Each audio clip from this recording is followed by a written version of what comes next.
ದೆವ್ವನ ಮನೆಯಲ್ಲಿ ದೇವಿಯ ಗ್ರಂಥವಿರಲು ಆ ದೆವ್ವ ಮನೆ ಬಿಟ್ಟು ಹೋಗುವುದು. ದೇವಿಯ ಚರಿತ್ರೆಯ ಮಾತನ್ನು ಕೇಳಿದರೆ ಹೊರಮನೆಯಲ್ಲಿಯ ದೊಡ್ಡ ದೆವ್ವ ಬಿಟ್ಟು ಹೋಗುವುದು. ಈ ಜಗನ್ಮಾತೆಯ ಚರಿತ್ರೆಯನ್ನು ಓದುವವನಿಗೆ ರಾಜರು ಸಹ ಪ್ರೀತಿ ಮಾಡುವರು.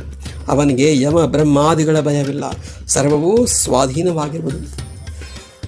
ಯಾವನಿಗಾದರೂ ದೆವ್ವ ಬಡಿದರೆ ಸಂಪೂರ್ಣ ಗ್ರಂಥವನ್ನು ನುಡಿದು ಅದರಿಂದ ಭಸ್ಮ ತಯಾರಿಸಿ 10 ದಿವಸಗಳವರೆಗೆ ಅವನ ಮೈಗೆ ಹಚ್ಚಿದರೆ ಆ ದೆವ್ವ ಬಿಡುವುದು. ದೊಡ್ಡ ದೆವ್ವ ಹಿಡಿದಿದ್ದರೂ ಹಿಡಿದವನೇ ಮೇಲಿನ ನಿಯಮದಂತೆ ಗ್ರಂಥವನ್ನು ಓದಿದರೆ ಸತ್ಯವಾಗಿ ಬಿಟ್ಟು ಹೋಗುವುದು. ನೋಡಿರಿ ಸ್ತೋತ್ರಗಳೇ, ರಾಜರು, ಶತ್ರುಗಳು, ಜನರು ಸದಾ ಸ್ವಾಧೀನವಾಗಬೇಕಾದರೆ ಪ್ರತಿ ದಿವಸ ಪ್ರಾರಂಭಿಸಿ ನಡುವೆ 1 ದಿನ ತಪ್ಪದೆ ಸಂಪೂರ್ಣ ಗ್ರಂಥವನ್ನು ಕಷ್ಟ ಹೊಂದದೆ ತನ್ನ ಮನಸ್ಸು ಚಂಚಲವಾಗದೆ ಪೂರ್ವ ದಿಕ್ಕಿಗೆ ಮುಖ ಮಾಡಿಕೊಂಡು ಓದಿದವನಾದರೆ ಅವನಿಗೆ ನೆನೆದ ಮಾತ್ರದಿಂದ ಮೇಲಾದ ವಶೀಕರಣವು 30 ದಿವಸಕ್ಕೆ ಸಿದ್ಧಿಯಾಗುವುದು. ವಶೀಕರಣ ಸ್ವಾಧೀನವಾಗುವುದು.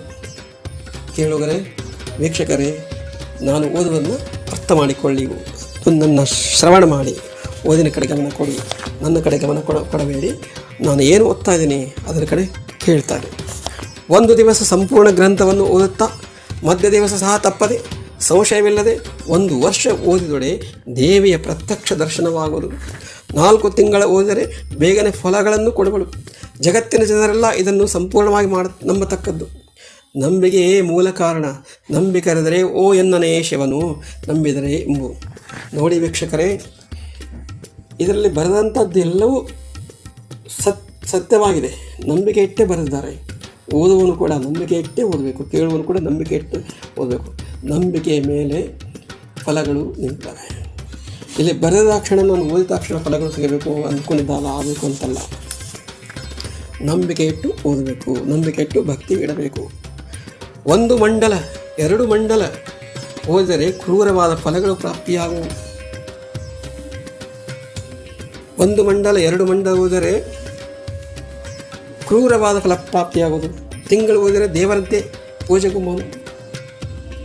3 ವರ್ಷ ಬೇಸರವಿಲ್ಲದೆ ಓದಿದರೆ ಸಾಕ್ಷಾತ್ ದೇವಿಯೇ ತಾನಾಗುವನು. ಶಿವೋಹಂ ಭಾವುಳ್ಳ ಚಿಚ್ಚಕ್ತಿಯ ಸ್ವರೂಪನಾಗುವನು.